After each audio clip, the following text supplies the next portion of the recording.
안녕하세요. 이제 현대사회와 기독교 윤리 제 두 번째 강의를 시작하도록 하겠습니다.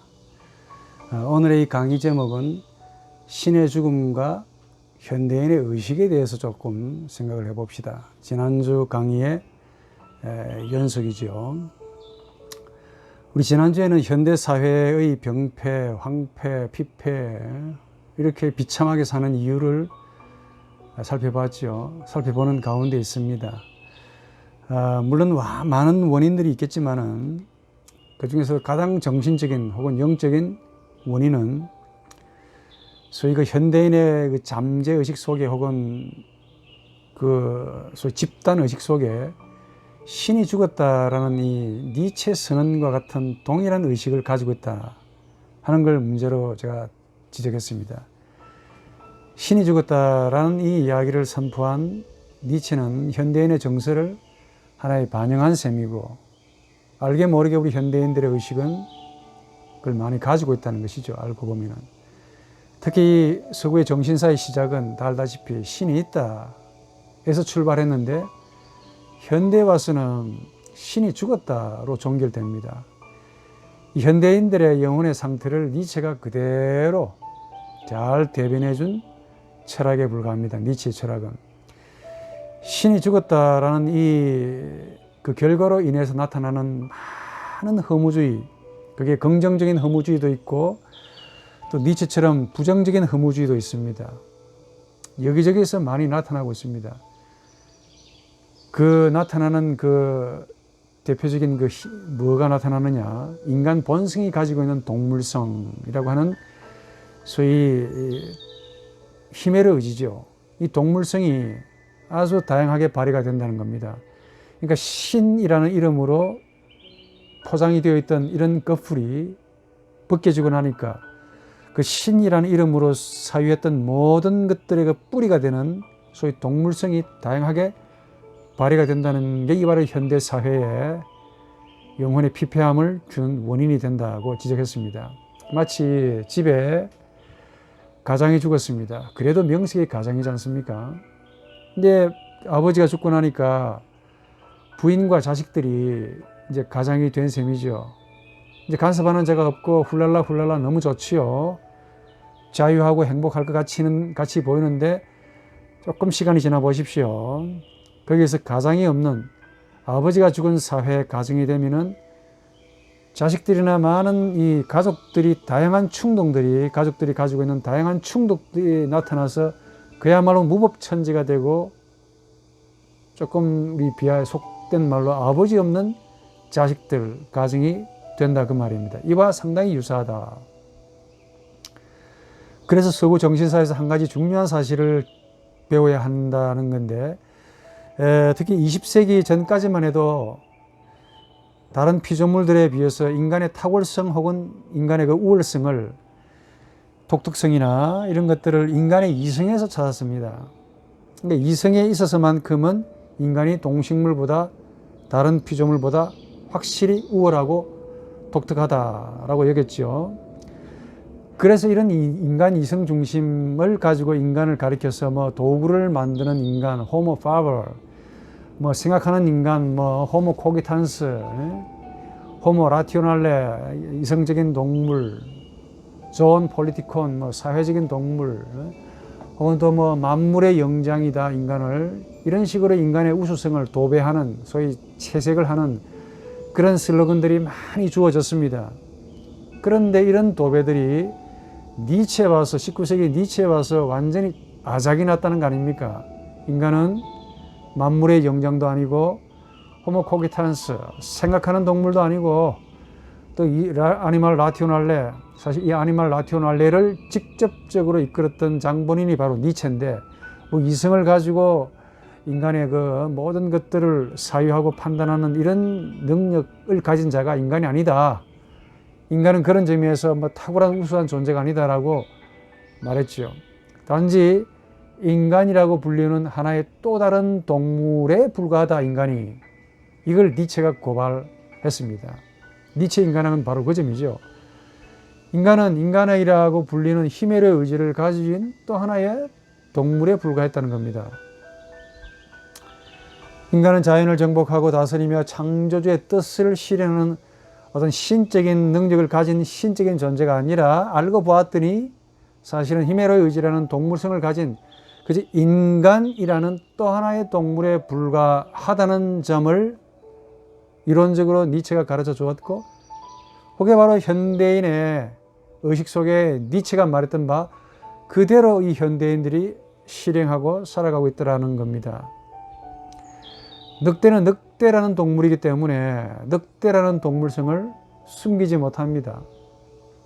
생존을 위해서 약자를 어금니로 잡아먹고 나중에는 산채로 버려둬요. 나머지는. 왜냐? 냉장고가 없으니까 살아있는 채로 버려두면은 항상 신선한 양고기를 먹을 수 있고 신선한 소고기를 먹을 수 있으니까. 이게 사실은 이성적인 존재지요. 근데 우리 인간은 지능과 이성에 있어서 소위 합리적으로 사유하고 판단하고 과거를 정리하고 이런 과거에서 미래를 예측할 수 있다라고 해서 뭔가 늑대보다는 좀 다를 것이라고 다 상상을 하고 기대했더랬습니다. 적어도 니체 이전까지는. 그러나 결과는 뭡니까? 늑대라는 동물이 늑대이기 때문에 늑대의 동물성이라는 걸 가지고 머리 쓰며 살아가듯이 인간 역시 인간이라는 동물성으로 머리 쓰며 발휘하며 생존하더라는 겁니다. 즉 늑대나 인간이나 자연에서 생존하는 방식은 조금 달라도 동물성으로 살아가는 본질은 별반 차이가 없다. 실제로 이 말이 맞는지 틀리는지 생각을 좀 해봤습니다. 늑대가 있고 야생 늑대, 애완견의 경우를 제가 들어보고 싶습니다. 과연 늑대는 인간보다 지능이 덜 떨어진 그런 동물인가를 생각해 봤죠. 늑대는 야생에서 생존합니다. 그래서 삶의 법칙이 딱 정해져 있어요. 하루 먹을 식량 외에는 더 이상 약한 짐승을 죽이지 않습니다. 자세히 보십시오. 다 죽여버리면은 내일에는 썩은 시체를 먹어야 하는 고달픔이 있고 비위생적이기 때문에 그렇습니다. 그래서 야생 늑대는 반드시 하루 식량만 산채로 먹고는 나머지는 죽이지 않습니다. 살려줍니다. 적어도 이런 생존의 법칙은 오랜 기간 동안 삶의 노하우를 나름대로 체득을 한 셈이지요. 그런데 애완견에서 들개로 바뀌게 되면 어떻게 되느냐? 애완견에 의해서 이 사람의 손에 길들여진 개는 주인으로부터 버림을 받아서 들개가 되면 어떻게 되느냐? 야생에서 살아가던 본성적인 동물성을 잃어버리면 어떻게 되는 줄 아십니까? 주위에 닭이나 오리들이나 자신보다 약한 짐승들을 하루 만에 다 물어 죽인다는 겁니다. 마치 내일이 없는 듯이. 오늘 먹고 마시고 즐기자 최후의 만찬을 최고로 먹고 마시고 내일은 아예 없는 날처럼 그렇게 다 죽여버린다는 겁니다. 무슨 말이냐? 이 인간이라는 동물성은 야생 늑대와 달리 애완견으로 살다가 주인을 버렸거나 주인으로부터 버림을 받았거나 이제 자연에 홀로 생존하게 된 애완견 들개가 되어서 닥치는 대로 잡아서 오늘 다 먹어야 되는 것처럼 죽이고 다 잡았습니다. 너무 유사해요. 자연을 대상으로 마치 오늘이 최후의 만찬이고 그래서 축제를 있는 대로 먹고 싶은 것들을 다 먹으면서 즐기고 남기지 않고 깡그리 다 먹어치운 것과 같다는 겁니다. 교수님 지금 무슨 말이요? 골치 아픈데 잘 들어보십시오. 이성이라는 능력은 다른 동물에게는 없다고 그렇게 믿었습니다. 과거까지. 그 믿음이 이성을 만물의 영장을 만들었고 또 생각하는 동물로 인간을 높이 치켜 세워줬습니다. 그런데 알고 보았더니 이성은 사실은 동물성에서 연장된 본성이었고 그것은 고대 헬라인들이 가졌던 이성과도 너무 동떨어진 현대적인 이성이 되었다는 것을 말합니다. 적어도 고대인들의 이 인간의 생각은 이성을 고상한 능력으로 여겼습니다. 그런데 신으로부터 버림을 받았는지 그래서 신을 죽였다 혹은 신이 죽었다라고 선언하고 있는 이 현대인의 이성은 마치 주인으로부터 버림을 받은 들개 애완견처럼 들개가 되어서 천지도 모르고 자연에서 어떻게 생존해야 하는 법도 전혀 모르고 눈에 보이는 먹이는 닥치는 대로 오늘 다 먹어치워야 되는 것처럼 싸나운 들개가 되어서 내일을 위해 전혀 남겨놓지 않고 다 죽여버리는 어리석은 이성이 되었다는 겁니다. 그 결과로 자연으로부터 도리어 혹독한 버림을 당하고 있는 지금입니다. 자연을 다스리고 지배하라 했더니 그 힘과 능력으로 폭력적으로 다 잡아 죽여야 되는 줄 알고 닥치는 대로 인간에게 필요한 것이면 뭐든지 잡아다가 마음대로 처분을 했다는 겁니다. 그랬더니 이제는 자연이 인간을 향해서 공격을 하기 시작했습니다. 엄청난 재난을 자연이 인간에게 되갚아 주는데 각종 전염병, 이루 말할 수 없는 기상 이후 도무지 우리 인간의 이성으로 예측, 판단, 파악하기 불가능한 재난으로 인간을 공격하기 시작합니다. 슈퍼바이러스가 나오고 가뭄이 오고 홍수가 나오고 남극과 북극의 얼음들이 다 여의도 하루에도 여의도의 분량만큼 녹아진다고 합니다. 건물들이 다 어디로 가겠습니까? 자연이 가만히 있으니까 병신인 줄 알고 우리 인간은 자신의 알량한 이성으로 마구 자연을 폭격하고 지배했습니다. 그로 인해 자연은 신음하면서 병들면서 아프기 시작했는데 자연이 아프니까 고스란히 인간에게 그걸 대갚아주고 있더라는 겁니다. 마치 신이 죽었다고 하고 신이 없다, 이제는 내가 신이다, 인간이 스스로 힘의 의지를 가지고 자연을 정복했더니 앞불싸. 자연이 죽은 것이 아니고 자연은 자연의 나름대로의 방식대로 숨을 쉬고 있었고 이 자연을 이런 식으로 건드리면은 인간 같은 동물은 한순간 다 죽이고도 남을 만한 힘을 자연이 가지고 있더라는 겁니다. 인간은 사라져도 자연은 절대로 사라지지 않습니다. 인간이라는 동물은 100년쯤 살다가 사멸해버립니다. 그러나 자연은 여전히 그대로입니다. 스스로 치유하면서 인간을 한심하다는 듯이, 참 불쌍하다는 듯이 쳐다보고 있더라는 겁니다. 제 느낌에는. 묻고 싶은데 누가 자연을 죽은 자연이라고 가르칩니까? 누가 인간이 자연의 주인이라고 가르쳤냐? 누가 인간을 자연의 만물의 영장이라고 그렇게 주절됐습니까? 현대 학문을 보니까 인간은 자연의 주인이 아니야. 인간은 만물의 영장도 아니었고 자연은 죽은 사물이 아니었습니다. 이런 누가 자연을 죽은 자연으로 봤습니까? 인간 마음대로 쳐버려도 괜찮은 자연으로. 그러니까 저나 여러분들은 엉터리 선생님한테 비싼 돈 주고 잘못 배운 겁니다. 갑자기 이런 예화가 생각납니다. 어느 시어머니가 있습니다. 이분은 이 시어머니한테 또 구박을 많이 받았고 시련을 많이 겪었습니다. 그런데 며느리가 새로 들어왔습니다. 그랬더니 어떻게 합니까?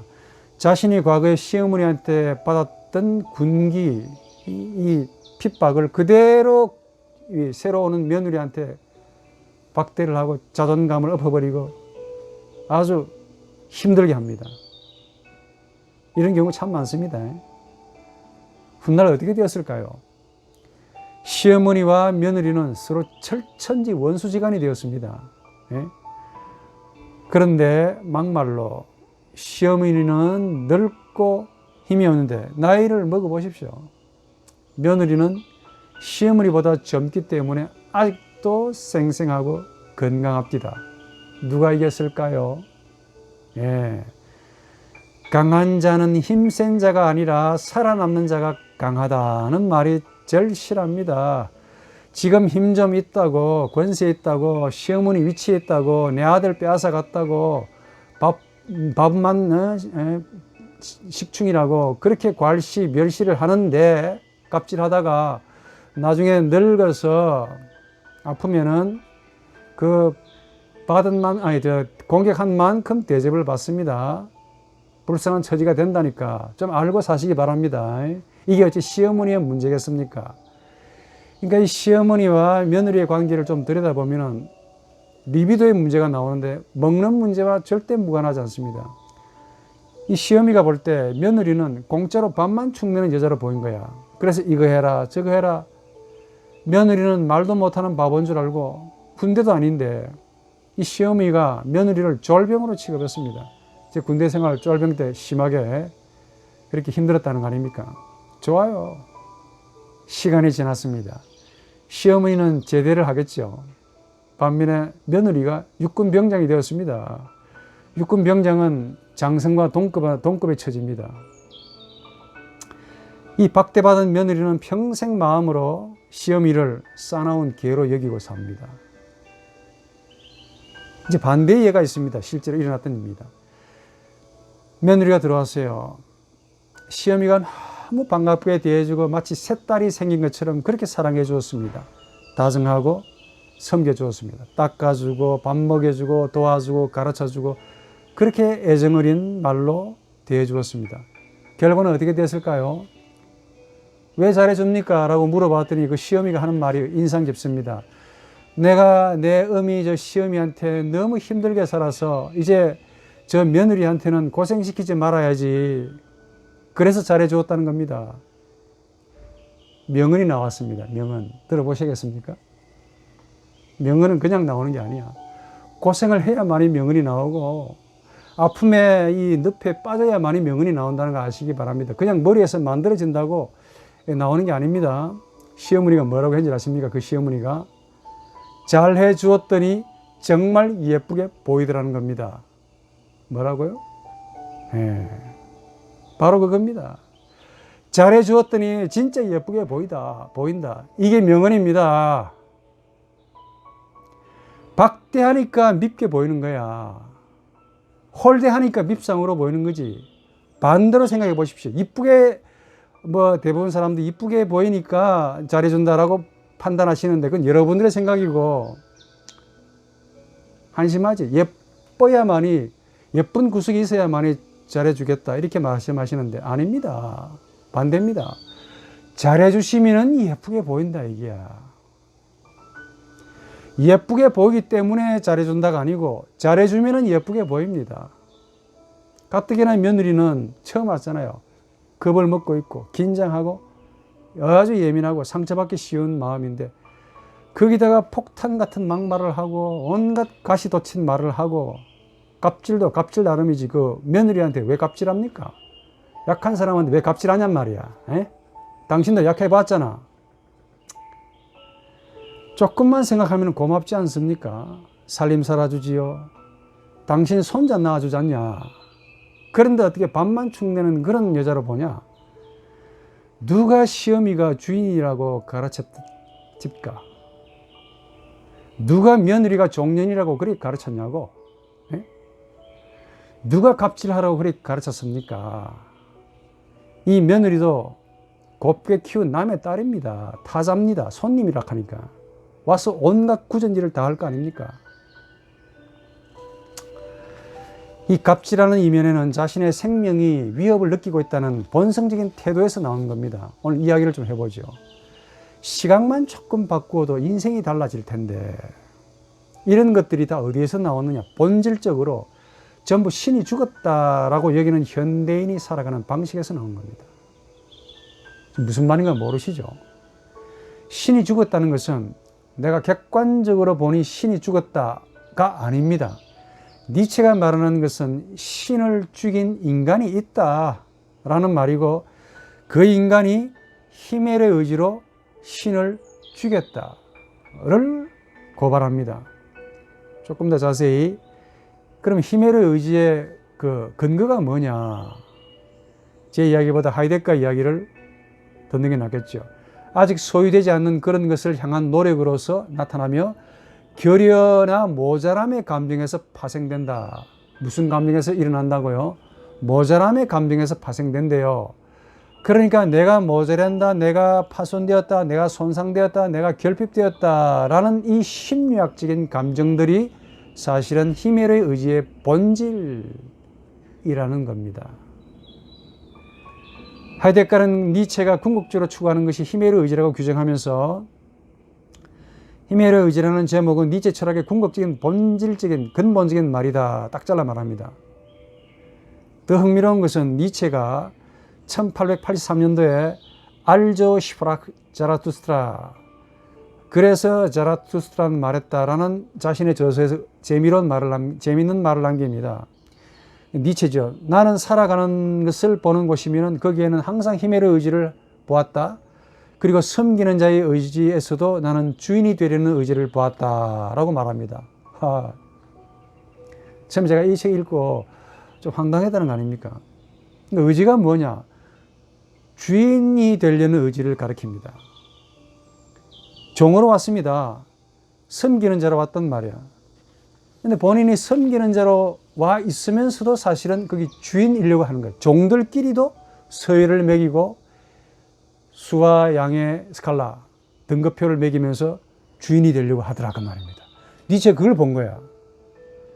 즉 종으로서 주인입니다. 종이라는 것도 사실은 주인이라고 하는 의지의 표본이죠. 지금은 종이다. 그러나 나중에 주인이 된다. 이 니체가 사용하는 의지도 단순히 뭘 얻고자 하는 그런 욕구가 아닙니다. 정확하게 베페일렘, 명령하는 것이 있다라고 말합니다. 이게 뭐냐? 명령하는 주인이 행위하는 활동의 가능성을 알고 처분하는 것에 있다를 뜻합니다. 그래서 의지, 의욕, 히메로 의지는 보다 더 강하게 하려는 의욕이고, 강하게 하려는 그 의욕은 더 많은 힘을 의미한다는 겁니다. 힘의 본질은 가진 힘을 상승시키고 또 가진 힘을 유지하기 위해서 매 순간 이 힘의 단계를 넘어서서 주인이 되려는 것, 거기에 있다는 겁니다. 그러니까 힘은 뭐냐? 명령하는 것이고, 그 명령은 이미 얻은 힘을 유지하고 동시에 상승시키는 이런 노력이라는 겁니다.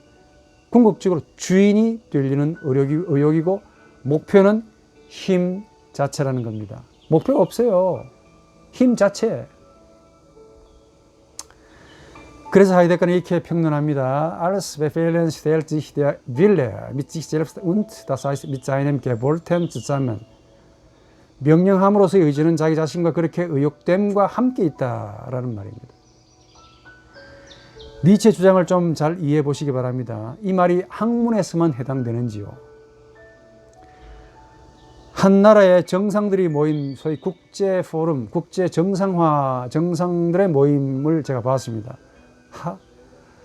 그 자리에서도 히메로의 의지가 아주 가관히 띠다. 그게 전부 대통령들만 모였잖아요.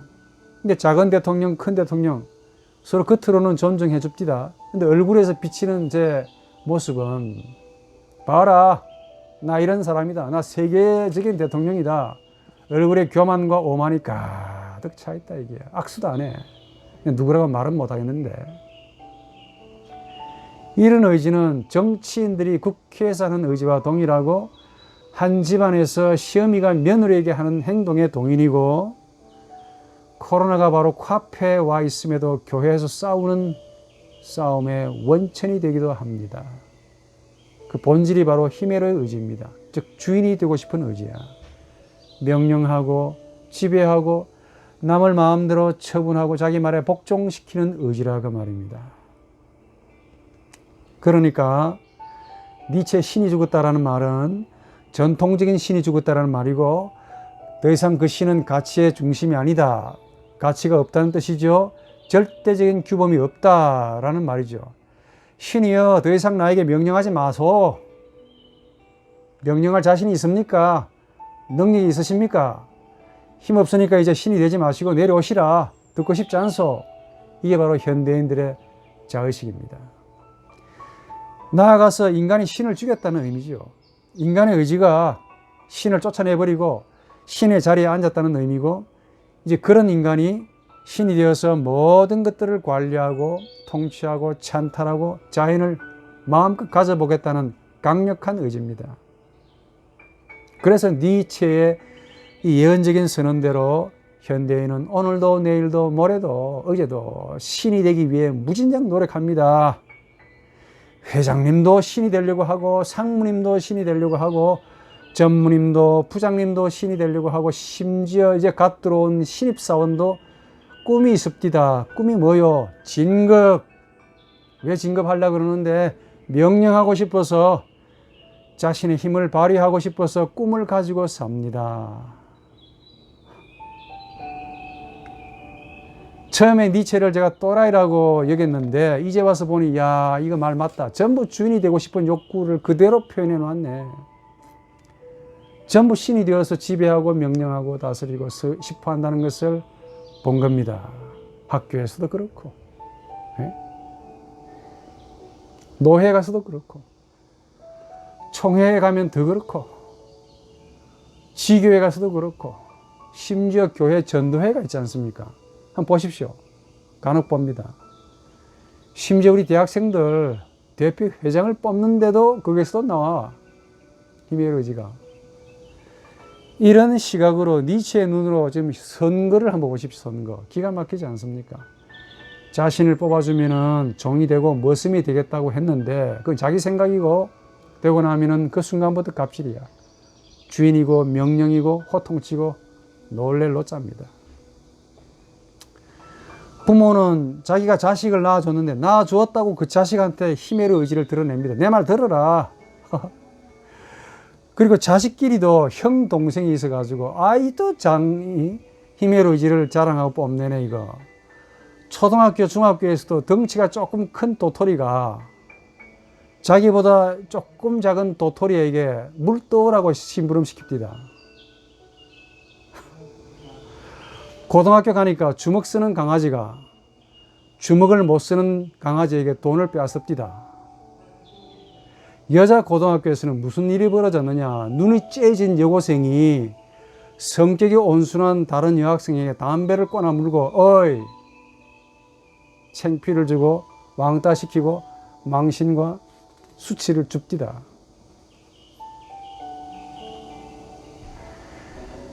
현대인은 분명히 자연을 정복했다고 말을 할 수 있습니다. 외형적으로만. 그럼 행복해야 되지 않겠습니까? 행복하십니까? 남의 주인이 되었으면 조금은 행복해야 되지 않겠습니까? 그렇죠? 모순은 그 다음에 일어납니다.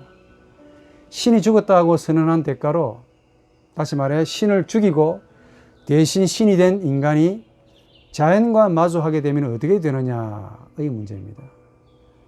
자연으로부터 무서운 위협과 공격을 받는다는 모순이야.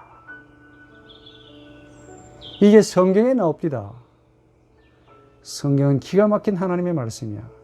가인의 경우가 바로 그겁니다.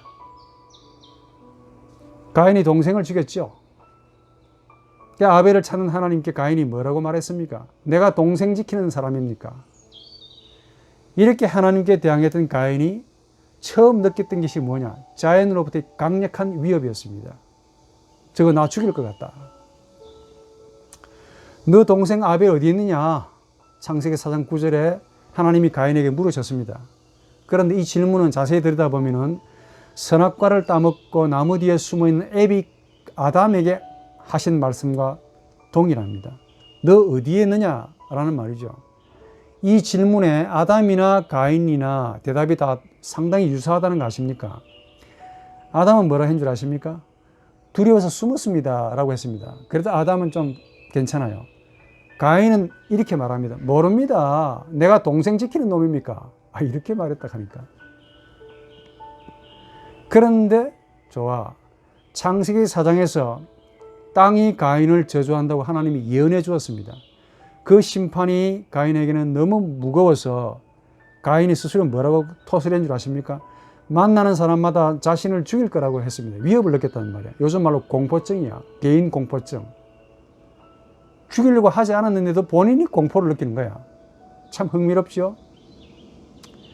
하나님을 잃어버린 인간은 땅이라는 자연으로부터 생명의 강력한 위협을 받는다는 점이야.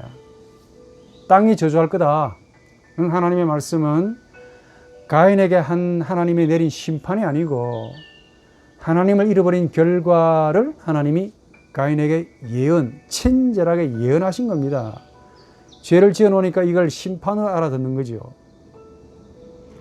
하나님을 잃어버린 인간은 땅이라고 불리는 자연의 힘조차도 이길 힘이 없다는 겁니다. 과연 그렇습니다. 한번 따져볼까요? 우리 인간은 하늘을 나르는 매, 독수리 이런 눈보다 훨씬 더 시력이 떨어집니다. 여러분들이 키우는 애완견 이 가지는 그 후각보다 훨씬 더 질이 떨어져요. 돌고래는 뇌파를 엄청나게 감지를 잘합니다. 사람은 너무너무 어리석어, 무지막하니까. 상대방이 저기서 나를 쳐다보는데도 감지를 못해. 힘은 고릴라보다 셉니까? 약합니까? 힘도 별로 없어요. 이런 인간이 자연에서 살아남을 것 같습니까? 네? 오래전에 본 영화가 기억납니다. 새끼곰이 어미곰과 함께 살다가 유감스럽게 어미곰을 잃어버렸습니다. 그랬더니 곧바로 늑대가 덤벼들었어요. 달려듭니다. 그러니까 새끼곰은 죽으라고 도망을 쳤죠. 도망치다가 도망칠 데도 없어요. 외나무 다리에 섰습니다. 갈 곳도 없어요. 그랬더니 새끼곰도 이제는 죽었다 생각을 하고 늑대에게 덤벼들라고 이빨을 내밉니다. 그랬더니 늑대가 움찔하고 눈을 돌리고 도망을 가더라고 말입니다. 새끼곰은 좋아서 박수를 쳤죠. 봐라, 야, 나도 할 수 있네. 그런데 바로 그 새끼곰 뒤에 엄마곰이 서 있었더라는 겁니다. 참 인상 깊었던 장면입니다. 늑대는 새끼곰의 이빨을 보고 도망친 것이 아니고 새끼곰 뒤에 있는 어미곰을 보고 도망친 거지. 그런데 정작 새끼곰만은 모르는 거야.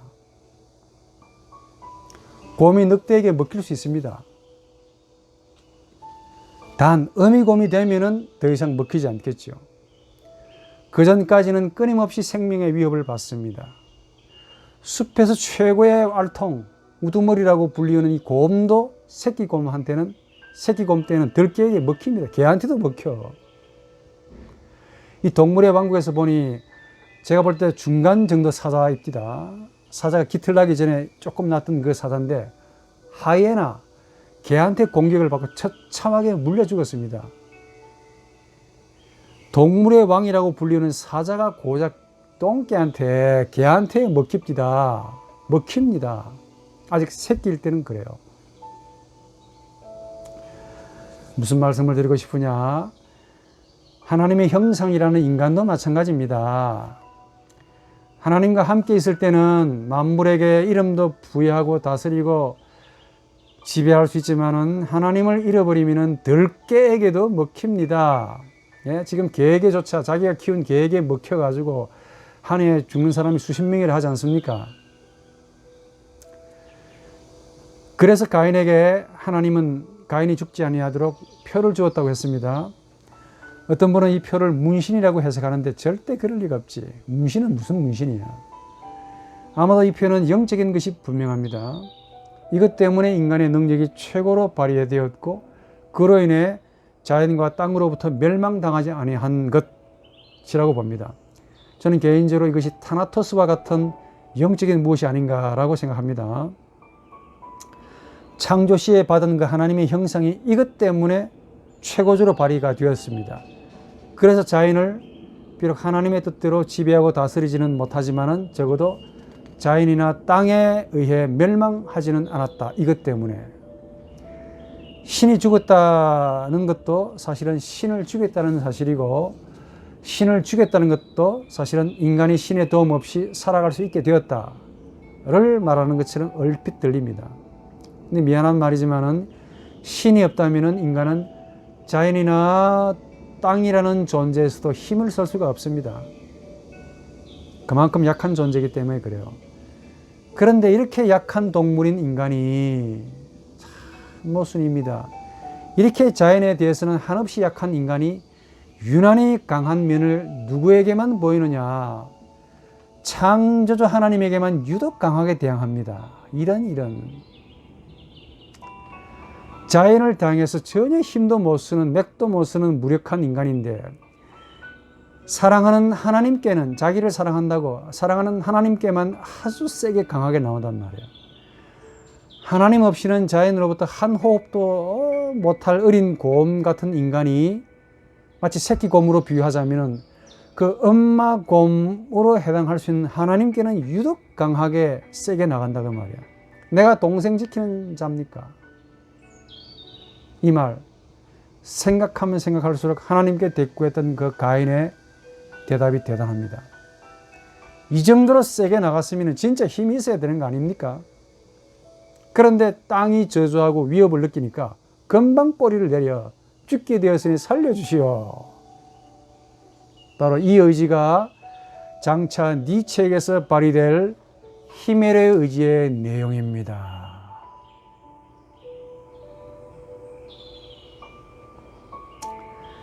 무슨 말이냐?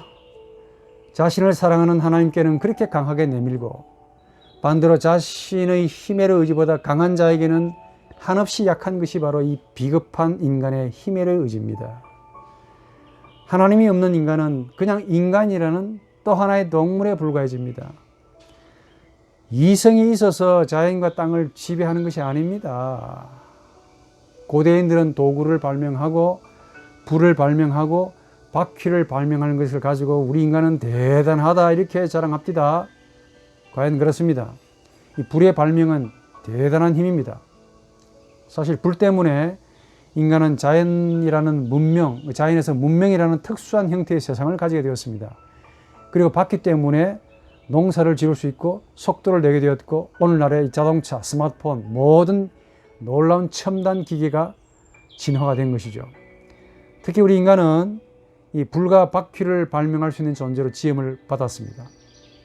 이 불과 바퀴를 발명할 수 있었던 것은 창조 시에 하나님이 사람에게 주었던 자신의 형상인 이 나라는 영적인 것이 담겨 있었기 때문에, 주어졌기 때문에 그래요. 웨스트민스터 신앙 고백 4장에 우리에게 흥미있는 고백을 해줍니다. 읽어보시기 바랍니다. 4장은 인간의 창조에 대해 설명하고 있고 6장은 인간의 타락에 대해서 설명하고 있는데, 다 설명하려니까 좀 시간이 좀 가서 인간의 창조에 대해서 4장 2절에 다 잘라버리고 중요한 것은 이렇게 나옵니다. 영적이고 불멸의 영혼이 담겨 있었다라는 말이 나옵니다. 우리 인간 영혼 속에 영적이고 불멸의 영혼이 담겨 있다라고 해요. 이게 뭘까요? 이거는 분명 하나님과 유사한 것이고 이것으로 인해 하나님을 볼 수 있고 이것으로 인해 하나님이 알아보시는 우리를 무엇이라 그 말입니다. 성경과 신조는 이것을 하나님의 형상이라고 부릅니다. 형상이란 말을 풀이하면 닮았다라는 뜻이죠. 하나님의 형상이란 하나님과 닮았다라는 뜻입니다. 그 인간의 정체성은 하나님과 닮았다는 데 있습니다. 그러니까 인간은 니체 주장대로 동물과 닮은 것이 아닙니다. 사실은 하나님과 닮았어요. 그런데 하나님을 잃어버리면 그 인간은 자신의 동물, 혼이라 그러는데 이 자신의 동물성이 인간이라는 동물의 형태로 발휘한다는 게 이제 문제죠. 하나님을 잃어버리면 안 되는데, 니체는 2500년간의 이 서구의 정신사를 간파했던, 꿰뚫어 보았던 그 신이 현대인들에게는 별 의미가 없다는 사실을 간파했습니다. 그리고 신을 생각하는 영혼은 그 뿌리가 히메르 의지라는 사실도 발견했어요. 그 동물성, 아니말리타스, 혹은 야만성, 브루탈리티. 여기서 나온 것이라고 본 거예요. 즉 이성, 감정, 의지는 하나의 기능들이고 그 뿌리가 어디에 있느냐? 히메르 의지라는 동물성이 있다고 본 겁니다. 맹목적으로 살리는 의지와 유사한 것이죠. 바로 이 의지가 니체가 발견한 겁니다. 좀 부언하자면은 인간의 영혼은 의식이 전부가 아닙니다. 그 의식의 밑바닥에는 맹목적으로 살리는 의지가 있습니다. 그 의지의 내용은 바로 힘의 의지, 권력의 의지라고 부릅니다. 인간 영혼 밑바닥에 맹목적으로 살리는 의지가 있다는 사실은 쇼펜하우어가 발견했지요. 이 쇼펜하우어는 비극적으로 본 겁니다. 이 의지 때문에 죽지 못하고 살려고 하고 또 살려고 하기 때문에 고통이 온다라고 약간 부정적으로 본 겁니다. 니체는 쇼펜하우어의 이 의지를 토대로 긍정적으로 해석했죠. 이게 바로 힘의 의지고 권력의 의지고 이게 있어야만이 산다라고 긍정적으로 본 겁니다. 그 후에 딜타이, 게오르그 짐멜, 니콜라이 하르트만, 막스웰러, 베르그손 같은 이런 생명 철학자들이 인간의 의지에 주목하기 시작했습니다. 그러니까 인간의 이성 이면에는 의지와 같은 비합리적이고 비논리적인 무언가가 있다 이겁니다. 이게 바로 인간의 본성이다라고 그분들은 동일하게 주장합니다. 이분들의 주장을 심리학적으로 연결시켜서 표현해 본다면 잘 들어보십시오. 우리 인간의 의식이라는 이 지평 가장 밑바닥에는 의욕이 있고 의지와 같은 힘이 있는데 그 힘이 바로 이성감지 의지라는 의식에게 영향을 준다는 뜻입니다. 조금 리얼하게 표현하면 우리 인간의 의식은 알다시피 이성감정 의지죠. 또 이것들이 작용하도록 오감이 뭔지 아시죠? 오감이라고 불리는 여러 가지 정서들이 움직입니다. 그것 때문에 인식도 가능하고 이해, 파악도 성립이 되고 생각도 가능해지고 개념을 가질 수가 있고 사상이 성립됩니다. 그러니까 사상을 가질 수 있는 존재는 오로지 인간뿐입니다. 영어로 사상이라는 말은 thought란 말이죠. 이 말은 think, 생각에서 나온 겁니다. 독일어도 gedenken, 이건 denken에서 나온 겁니다. gedanken. 사유한다, 생각에서 나오는 거야. 이 사상이란 생각되어진 것들을 가리키는데 넓게로는 생각의 총체를 가리킵니다. 근데 만약에 이 이야기를 심리학과 연관시키면 이야기는 또 달라집니다. 심리학은 알다시피 인간의 의식만 취급하지 않습니다. 지그문드 프로이트라는 사람이 있는데 아마도 최초로 인간의 의식 넘어 무의식이라고 불리는 이 지평이 있다는 사실을 임상 실험을 통해서 밝혔습니다. 많은 심리학자들은 인간의 영혼이 단순히 의식으로만 되어 있지 않다라고 말합니다. 의식은 사실은 영혼의 드러난 부분, 빙산의 일각에 불과하고 진짜 숨은 심연이 있는데 이게 무의식이다라고 말합니다. 우리가 이런 심리학자들의 의견을 받아들인다면 우리 영혼이 의식이 전부가 아니고 의식의 뒤편, 의식의 밑바닥에는 무의식이라는 이런 심연이 있다. 근데 그렇게 되면 인간의 새로운 인간 이해로 나아갈 수가 있는 거예요. 그러니까 무의식도 개인적인 차원의 지평도 있고 초개인적인 차원의 지평도 있습니다. 그 초개인적인 무의식의 지평을 발견한 분이 누구냐? 스위스의 유명한 심리학자 구스타프 융입니다. 이분은 자기의 스승이었던 지그문드 프로이트보다 더 깊은 영역인 소위 집단 무의식이라고 이름하는 초개인적인 영역의 이 지평을 임상실험을 통해서 발견했습니다. 그러니까 이 무의식의 심연이 발견되면서 우리 인간 영혼에 아주 새로운 지평이 열리게 된 겁니다. 2500년 혹은 2600년 동안의 그 정신사 서구, 여기서 논의했던 모든 생명, 신의 문제는 사실은 의식에서 나온 문제이기보다는 조금 정확하게 개인 무의식과 조금 더 나아가면 집단 무의식, 초개인적인 영역에서 하나님의 형상이라고 불리는 초개인적인 무의식에서 나오는 생각일 수 있겠다 하는 생각이 드는 겁니다. 좀 정리해드리면 서구의 정신사를 이끌었던 철학이라는 학문은 신학을 포함해서 사실은 인간의 의식만 연구한 학문이었습니다.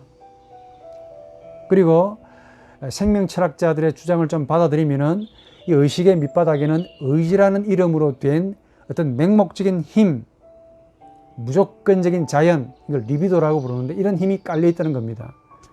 니체는 이 자연을 힘의 의지라고 불렀고 다른 자들은 비합리적인 혹은 비이성적인 의욕, 그렇게 다양하게 이름을 붙였습니다. 그러나 심리학은 의식이 전부가 아니고 무의식이라는 지평을 제시했습니다. 우리 인간의 영혼에 이게 있다는 거야. 그러면 무엇이라고 불리는 이 영역은 의식과 어떤 관계를 가지는가 궁금하지요. 프로이트에 의하면 무의식은 거기에 아주 안 좋은 것들만 있대요. 죽음, 성적인 본능, 근친상간 뭐 이런 것들만 있다는 거야. 그러나 융은 좀 다릅니다. 프로이트와 달리 무의식을 이런 성욕만 있는 것이 아니다 라고 주장합니다. 오히려 반대로 그게 창조적이고 인격적인 관계를 성립시키는 시면이고, 더 나아가서 개인을 참다운 개인으로 만드는 곳이다 라고 말하면서 개인에게 가장 중요한 존재인 신이라고 불리는 셀비스트, 자기가 절대적인 타자로 내재하는 곳이라고 규정합니다. 이 말을 제가 하기 위해서 책 한 권을 읽었다는 거 아닙니까? 이 융이 자주 사용하는 말이 이 프스케라는 헬라어고, 또 독일말로 젤레라는 말을 씁니다. 제가 볼 때 거의 같은 동의어로 쓰고 있습니다. 그러나 이 융도 이 푸념이라는 말을 자주 씁니다. 이 사람은 프스케라는 말을 어떻게 해석하느냐 하면은 모든 의식적인 것과 무의식적인 심리적인 작용의 총체라고 정의하면서 나 의식은 무한한 이런 것인 무의식에 둘러싸여 있는 경계상의 한 단면인 소우주다 라고 말합니다. 미크로코스모스, 마이크로코스모스로 이해합니다. 나 의식이. 융의 이 말을 좀 풀이해드리면은 프스케라고 불리는 이 심리는 인간의 의식과 무의식의 전체를 가리키는 말이고, 또 나라는 존재는 이런 의식과 무의식의 경계선에 있으면서 의식을 대표하는 주인이라는 말입니다. 그러니까 의식은 나라는 자 혹은 에고가 거하는 영역인데, 나가 주인으로, 주체로 활동하는 곳입니다. 보통 우리가 의식이라 할 때 나가 거기에서 결정적인 역할을 한다는 것은 상식이죠. 그러니까 나를 떠나서는 인간은 도무지 뭘 할 수 없습니다. 의식작용이 일어나지 않아요. 자신의 내면 혹은 외면의 모든 경험들은 전부 나의 뿌리를 두고 있습니다. 동시에 나라는 존재의 의식의 활동의 산물인 거죠. 모든 것들은. 융은 의식을 이 나라는 존재의 의식의 장소의 중심이다라고 말하고, 의식을 가리켜서 나 자신과의 연속선과 동일성을 여는 생각들의 총체라는 말을 좀 어려운 말로 표현합니다. 쉽게 말하면은 나라는 존재는 의식의 주인이라는 그 말입니다. 의식의 주인인 이 나지만은 융은 이렇게 말합니다. 의식의 지평 너머 또 다른 시면이 있는데, 이분은 수십 년간의 임상 실험과 관찰을 통해서 제시합니다. 나라는 의식과 전혀 무관하게 프스케라는 또 다른 내용의 무엇이 있다는 겁니다. 이게 집단 무의식이라는 영역인데, 예컨대 이런 겁니다. 어떤 무엇을 우리 인간은 의식은 다 담고 받아들입니다. 그런데 다 받아들이느냐? 아닙니다. 예컨대 교수인 제가 여러분들에게 이 강의를 지금 문장을 한 1000개 만들었습니다. 1000개의 문장을 여러분들에게 설명했는데, 여러분들은 어때요? 1000개의 문장을 다 봤습니까? 여러분들이 이해하지 못하는 것은 제껴버리고 여러분들이 이해하는 부분만 봤죠. 그러니까 여러분들 한 100개를 받는다고 가정해 봅시다. 무시하는 건 아니고 한 100개 정도를 받습니다. 그럼 나머지 제가 여러분들에게 말씀드린 900개의 문제는 어디 간 겁니까? 네? 그럼 의식에 들어가지 못한 이 나머지 900개는 어디로 간 거냐? 사라진 거냐? 융에 의하면 사라졌다고 할 수 없다는 거야. 우리의 시야에서 잠깐 사라졌지만 그것은 상실된 것이 아니라는 말입니다. 일시적으로 잊고 있는 거죠. 그러다가 갑자기 불현듯이 떠오른다 이겁니다. 이게 허다돼요. 또한 무의식적으로 생각을 하는 경우도 많다는 겁니다. 지금은 이해가 안 됐지만 세월이 지나서 이 말이, 제 한 말이 탁 이해가 된다는 말이 그 말입니다. 그러니까 무슨 말이냐? 뭔가 의식 넘어, 머리 넘어 어떤 곳이 존재해야 한다는 생각이 당연하다는 말입니다. 융은 이 영역을 무의식의 지평이라고 부릅니다. 그러면은 이 무의식의 지평에 실제하는 주인은 과연 누구냐를 또 묻지요.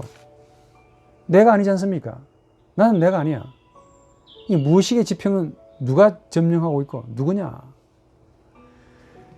융은 이런 의미에서 자신의 저서에서 많이 비판을 많이 합니다. 철학에 대해서 특히. 철학은 비록 실제성에 대해서 많이 질문을 던졌지만 그저 인간의 오성과 합리적인 이성의 영역만 취급했지 그 영역을 넘어가는 이 실제성의 심연에 대해서는 언급조차 인식하기를 거부했다라고 비판합니다. 그리고 이분에 의하면 일반적인 심리학도 마찬가지라고 비판합니다. 그저 학문의 이런 영역을 넘어가지 못했다. 그러면서 가장 최고의 영역, 인식의 뿌리가 우주의 신비가 담겨 있고 최고의 것이고 세상에 이루는 그 필수적인 조건인 이 무의식의 심연, 초개인적인 심연, 이 지평을 발견하지 못했다라고 탄식을 합니다. 간혹 철학에서도 쉘링의 후기 철학, 그다음에 쇼펜하우어, 그다음에 카루스, CG 카루스에 의해서 간헐적으로 언급이 되긴 되었다고 합니다. 그러나 이런 양반들 빼고는 철학과 심리학은 대부분 주제가 뭐냐? 의식이라고 합니다. 영혼이 의식이다. 영혼의 내용도 의식이다라고만 간단하게 그렇게 생각해 왔다는 겁니다. 특히 의식이라는 정신을 영혼의 전부로 믿었던 사람을 융은 한 사람 딱 듭니다. 그래서 이성의 절대성을 신봉했던 헤겔의 철학을 융은 뭐라고 평가하느냐? 잘 듣기 바랍니다. 정신분열증적인 권력언어로 표현된 철학이라고 간주하는데 저는 박수를 치고 동의합니다. 진짜 그렇다니까. 정신분열증이야. 헤겔의 철학은 융에 가면은. 에버너도 그렇게 말합니다. 정신병. 무의식은 의식보다 훨씬 더 광대하고 심오하다라고 말합니다. 그런데 이 무의식이 우리에게는, 의식에게는 무의식적으로 비치는 이유가 있다면 의식의 범위 안에 포함되지 않기 때문에 그래요. 왜냐?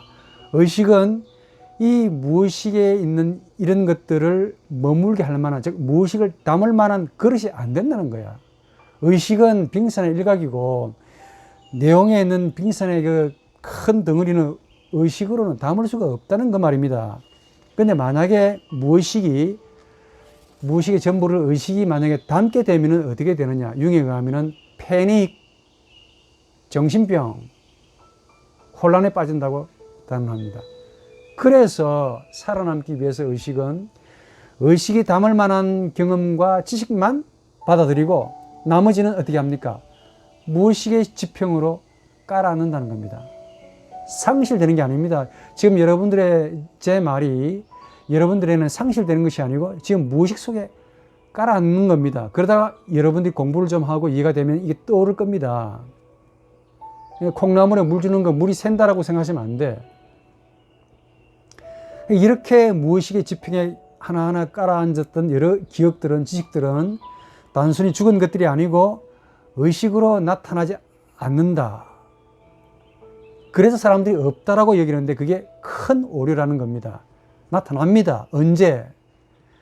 완전히 새로운 생각으로, 새로운 창조적인 아이디어로 불쑥 나타나는 거야. 예컨대 예술가들, 철학가들, 과학자들조차도 무의식에서부터 갑자기 일어나는 이런 영감, 인스피라티오, 이걸 영감이라고 불러요. 이런 힘에 덧입어서 위대한 업적을 남긴다고 부릅니다. 산상상은 저한테 찾아오시든지 책을 보시든지 많은 복잡한 이야기 생략하고 중요한 골자만 이야기 해드리면 이렇습니다. 우선 개인 무의식과 의식과의 관계를 간단하게 정리해드리면 우리 영혼은 의식과 무의식으로 되어 있습니다. 의식은 또 무의식의 지배를 받는다는 데 있습니다.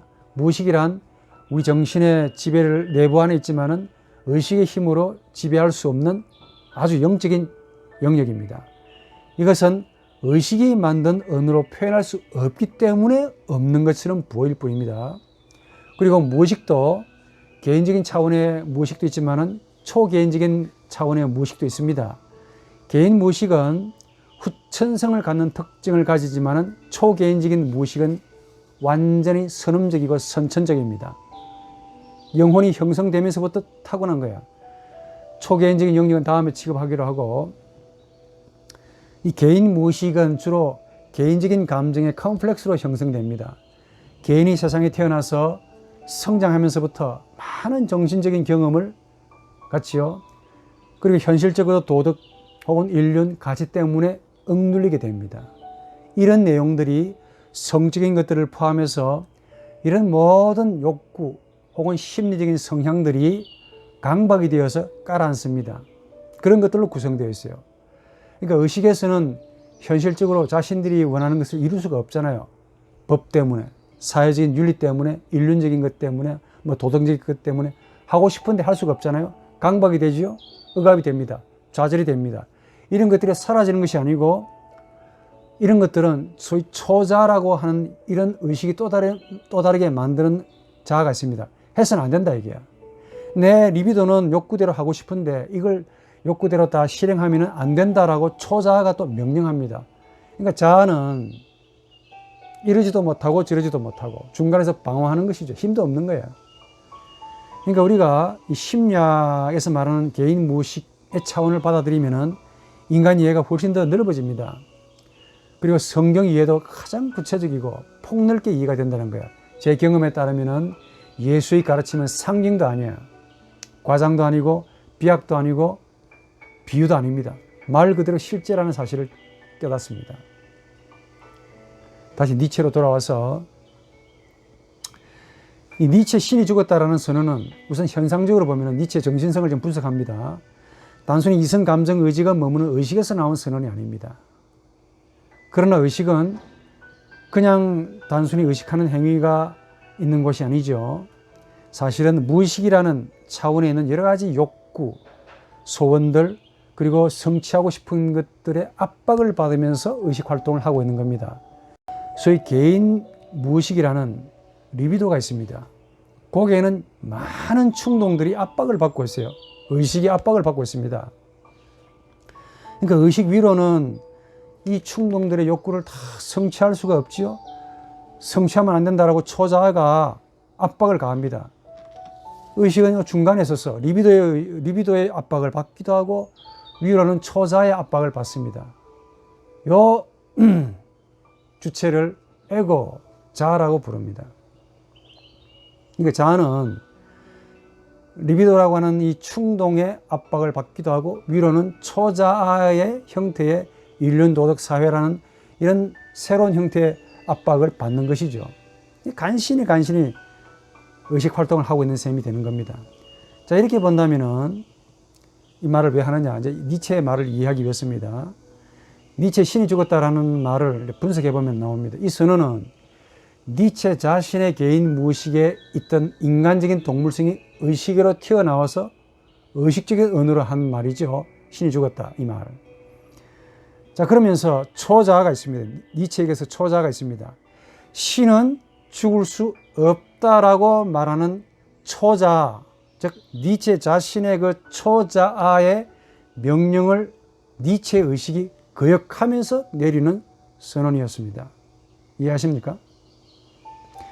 신이 죽었다라는 선언은 초자아라고 불리는 도덕적인 가치, 인륜적, 종교적, 문화적, 학문적인 모든 기존 가치에서 의식을 향해 명령하는 메시지를 듣지 않고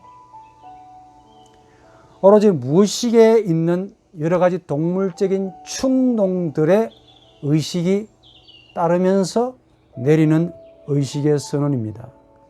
그만큼 하기 힘든 거야. 마치 땅이라는 자연을 대항할 힘은 하나도 없는 가인이 하나님께는 허세와 위풍을 딱딱 드러내면서 내가 동생 지키는 놈입니까? 라고 논쟁하면서 정작 자연의 보복이나 공격에 대해서 무력해진 자신이 성을 쌓는 행위와 너무 똑같다 그 말이야. 그럼에도 신이 죽었다라는 선언은 그만큼 하기 힘든 선언이라는 말입니다. 그만큼 힘든 선언이야. 아마도 제 생각인데 이 선언을 하면서 니체의 의식은 이 선언 때문에 내 영혼이 영생과 무관하지, 영생을 잃어버리지 않았을까? 이 선언 때문에 구원과 멀어진 내 영혼이 아닐까? 라는 다양한 심리적인 초자의 압박을 받았을는지도 모릅니다. 목사의 아들 아닙니까? 그럼에도 니체는 초자의 이런 도덕적인 위협이나 요구를 니체의 의식이 듣지 않고 무의식의 요구를, 개인 무의식이죠.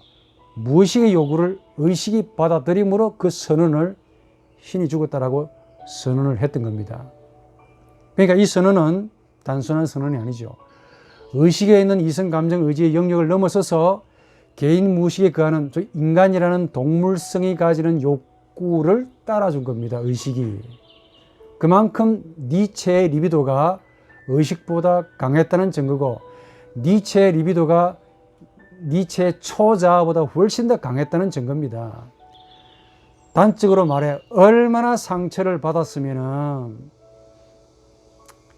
개인 무의식에 있는 리비도가 초자아의 위협이나 공격도 무시하고 의식의 주인으로 짜잔 나타났겠냐 그 말이야. 할 수 없는 말인데 했다는 말입니다. 초자아라고 불리는 도덕적인 감정이나 종교적인 감정을 무시해야만이 이런 선언을 할 수가 있습니다. 지난주에 말씀드린 대로 1844년 지금의 독일이죠. 프로이센 루터주의 목사의 아들입니다. 어머니 역시 사모님이었어요. 목사님의 따님이었습니다. 니체 어린 시절을 좀 주목해 볼 필요가 있습니다. 니체 생애를 좀 연구해 보면 자세히 연구할 필요가 있겠지만 한마디로 복잡한 가정이었습니다. 어릴 때 니체 집에는 여자가 되게 많았습니다. 자주 어머니가 구박당하는 모습을 보고 자랐습니다.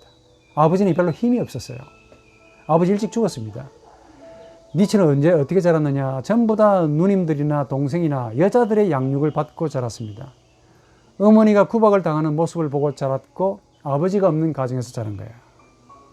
아마도 니체의 사상은 이런 모태에서 시작되어 외국어, 모국어를 배울 때까지 결정되는 그 인격 형성에서 심각한 장애를 입은 개인 무의식을 이미 가지고 있다라고 말할 수 있습니다. 신의 죽음은 바로 이런 그의 인격 장애의 탓으로 돌리는 것이 마땅하다. 인간은 대체로 저를 포함해서 모태에서 10달, 그리고 모국어를 배울 때까지 3살, 2살, 1살, 심지어 4살까지의 그 영혼에 무슨 일이 벌어졌는가 우리들은 기억을 못합니다. 왜 기억을 못하느냐? 언어를 배우지 않았기 때문에 그래요. 그런데 그 시기에 엄청난 일이 벌어지고 있습니다. 가장 예민하고 가장 센시티브하고 가장 고통이 많고 가장 아픔들이 많은 그 시기에 고스란히 컴플렉스의 형태로 저장이 된다는 사실을 우리 부모님들 좀 아시기 바랍니다. 하나님을 고백하는 아버지 목사님과 그 목사님의 딸이었던 어머니의 아들이 신이 죽었다를 선언하려면 적어도 뭘 무시해야 되느냐? 첫 번째, 신이 계셔서 우리 집을 보호하시고 신이 계셔서 내 영혼을 천국과 지옥으로 보낸다를 결정한다 하는 이 가르침도 무시해야 됩니다. 얼마나 하기 힘든 겁니까? 또 예수의 생애, 슈트라우스의 예수의 생애를 읽었다 했죠? 그걸 읽으면서 니체가 많은 걸 생각했을 거라고 봅니다. 영혼의 내세 문제도 분명히 고민했을 거라고 봅니다. 이런 초자아도 버려야만이 가능합니다. 다시 말해 무의식에 있는 리비도가 초자아를 이겨야만이 가능하다는 겁니다. 대개는 니체를 제외한 대개는 착한 사람들은 초자아 너 이렇게 해서는 안 된다라고 명령을 하면은 그게 순응하는 것이 특징입니다. 위선적인 삶을 택하죠. 이게 제 개인적인 경험입니다. 대체는 위선적인 삶을 살더라고. 그런데 니체의 경우는, 니체의 의식은 위선적인 삶을 택하지 아니하고 오히려 동물성을 택했습니다. 이를 위해서 뭘 포기해야 되느냐? 합리적인 판단의 이성도 포기해야 되고 종교적인 정서들도 포기해야 되고 그동안에 그렇게 많이 읽었던 당시의 사변적인 사상들도 포기해야 됩니다.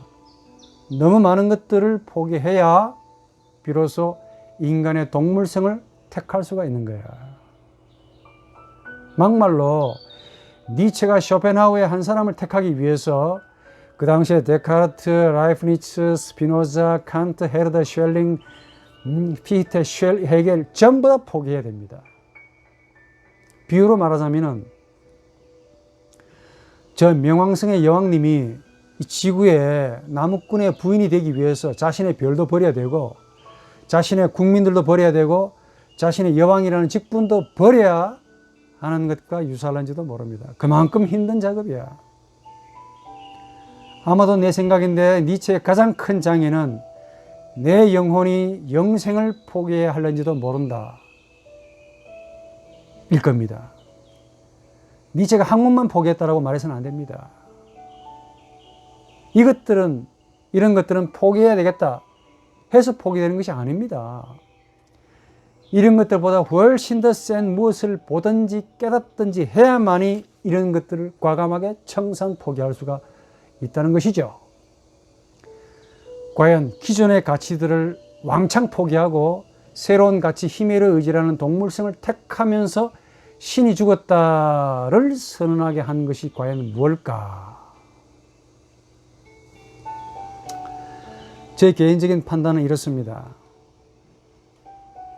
니체는 에로스라는 가치를 피부적으로 느끼지 못한 천재가 아닌가 생각합니다. 이분은 자기가 사랑했던 여자가 있었습니다. 루살로메. 결혼합시다. 청혼했더니 거절당합니다. 이 가만 보니까 니체 일생에서는 전부 거절의 연속이야. 어머니의 사랑을 제대로 받아보지 못했죠. 자기가 사랑했던 어머니가 핍박을 받는 모습도 보았죠. 집안의 여자들로부터 에로스라는 사랑을 접할 수 있는 기회가 별로 없었습니다. 또 자기가 좋아했던 여자로부터 버림을 받았습니다. 인격 형성에 가장 중요한 이 에로스라는 사랑을 체험하지 못한 천재가 택할 수 있는 것이 무엇이겠습니까? 여러분 같으면 너가 나를 버리면은 그래 나도 너를 버린다라는 심리가 당연히 작용하지요. 이런 심리 이면에는 이미 잠재되어 있던 히메르의 의지가 잠에서 깨어났을 겁니다. 니체의 타고난 정직성이 위선을 버리고 동물성을 택하게 했다라고 말하고 싶습니다. 니체는 적어도 위선자는 아니야. 정직합니다. 하고 싶은 말이 뭐냐? 니체의 생애의 의지는, 생명의 의지는 니체 자신만의 이 사건이 아닙니다. 우리 모두가 다 니체와 유사한 개인 무의식을 다 가지고 있기 때문에 그래요. 우리 니체가 특별해서가 아니고 오늘 저를 포함해서 여러분들이 너무 평범해서 니체가 특별하게 보이는 것뿐입니다. 우리 동물성 역시 니체처럼 신을 죽이고 싶어 한다는 말입니다. 인정하고 싶지 않겠지요. 우리의 무의식에 있는 이 리비도는 힘도 없으면서 위선 뜨는 기존 가치들을 전복시키고 싶어 합니다. 어릴 때 받은 그 영혼의 상처들은 나중에 나이가 들면 발휘가 되는데 종교, 인륜, 도덕, 학문 이런 기존 가치들보다는 본능적이고 원초적인 동물성을 택한다는 겁니다. 인륜, 종교, 도덕, 윤리가 주는 만족보다 인간은 본성적으로 리비도가 충족될 때 오는 쾌락을 더 좋아합니다. 이걸 더 사랑하는 동물성을 가지고 있는 거예요. 믿기 싫어하는 모양인데 제가 실제 예를 들어 봅시다. 여러분 길을 가다가 1억을 주었습니다. 10억을 주었습니다. 주인을 찾아줘야지 라고 초자는 요구합니다. 의식에게, 주인에게, 이제 나에게. 주인 찾아줘야지. 그러나 리비도는 뭐라고 이야기합니까? 호주머니에 넣어라. 아무도 없지 않냐. 나는, 에고는 이 두 개의 요구 사이에서 갈등하지요. 갈등한다는 게 뭐냐? 동물성의 요구를 이미 더 좋아하기 때문에 그래. 주인에게 10억을 돌려주고 감사합니다라는 소리를 듣는 것보다 그냥 내 돈으로 만들어서 아우디, 벤츠 사가지고 폼 내고 사는 것을 더 좋아하는 동물성을 우리가 다 가지고 있습니다. 안 그렇습니까? 리비도는 향락 원리를 추구합니다. 이 리비도의 욕구를 이겨본 사람을 내가 만나보지 못했기 때문에 그래. 우리 역시 향락 원리를 원합니다. 그러나 돈을 삼키면 벌을 받는다는 도덕률이 주어져 있기 때문에 그래. 찾아주는 이유가 뭐냐? 벌 받기 싫어서지.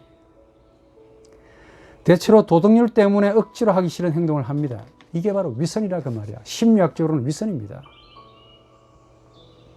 마음으로 하고 싶은데 우리 리비도는 그냥 향락의 원리를 따르고 싶어 한다 이게야.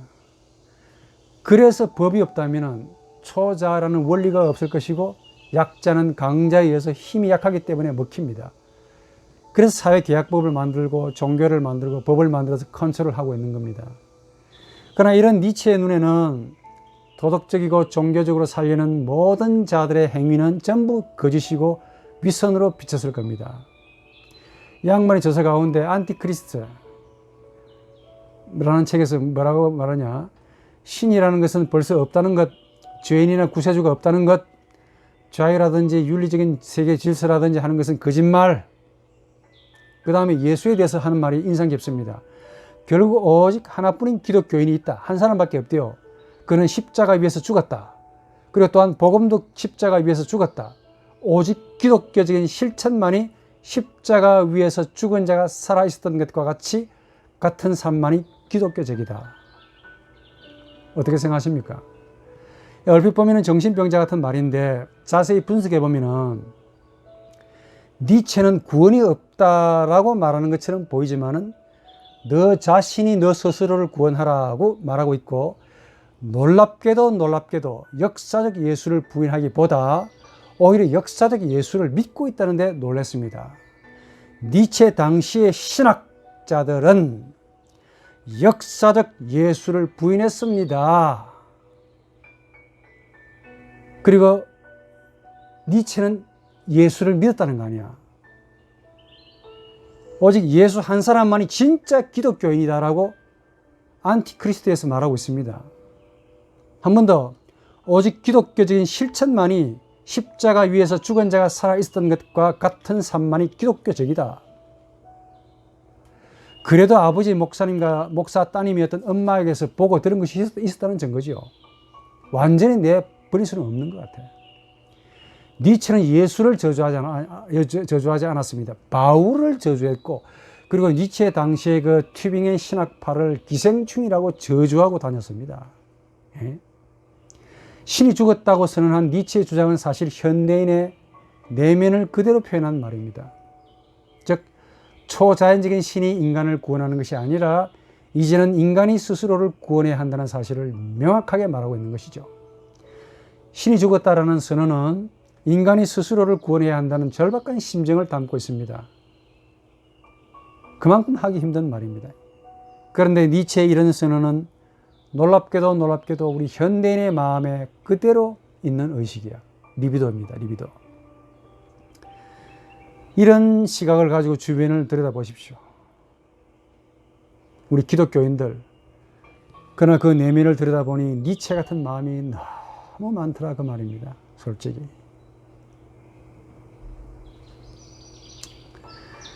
리비도에 의해 지배를 받고 사는 우리 현대인의 의식, 힘과 권력의 의지를 드러내고 싶은데 초자 때문에, 소위 신의 명령 때문에 감추고 사는 위선자, 자신은 기독교인이고 그래서 못하는 거지. 돈에서조차 자신을 구원하지 못하는 이런 위선적인 의식, 권력에서조차 종노릇하는, 그래서 자유하지 못하는 이 힘도 없는 의식, 예? 육체의 정욕은 말할 것도 없고 못 이깁니다.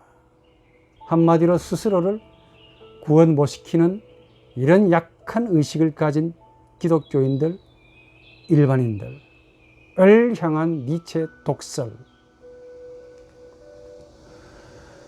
이런 위선이라는 삶을 사는 현대인들은 정말 무기력으로 살고 있습니다. 죽지 못해 살고 있는 것 같아요. 현대인은 니체가 예언한 힘의 의지를 휘구하고 갈구하고 사는 것 같습니다. 이런 현대인들에게 기독교적인 삶을 살아라고 하는 것이 어떤 의미가 있을까? 고민을 하지 아니할 수 없습니다.